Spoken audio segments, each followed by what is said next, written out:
ഇവിടത്തേക്ക് റെഫർ ചെയ്തിട്ടുണ്ട്, ഡെന്റൽ കോളേജിലേക്ക് റെഫർ ചെയ്തിട്ടുണ്ട്. കാരണം എൻ്റെ ബാക്കിയുള്ള പല്ല് മൊത്തത്തിൽ കൊല്ലുകയും ഭയങ്കരമായ വേദനയൊക്കെ ഉണ്ടായിരുന്നു.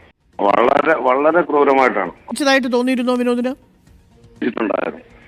മദ്യപിച്ചിട്ടുള്ളതായിട്ട് തോന്നിയിരുന്നു. ഓക്കെ, താങ്കൾ ഇദ്ദേഹത്തിന്റെ ജാതിപ്പേര് വിളിച്ചു എന്നാണല്ലോ ഇദ്ദേഹം കൊടുത്തിരിക്കുന്ന പരാതി. ആദ്യമായിട്ട് കാണുന്ന ആളിന്റെ പേരോ നാളോ മതമോ ജാതിയോ പോലും എനിക്കറിയില്ല. പിന്നെ ഞാൻ എങ്ങനെ അദ്ദേഹത്തിന്റെ ജാതി? അതൊരു പ്രസക്തമായ ചോദ്യമാണ്.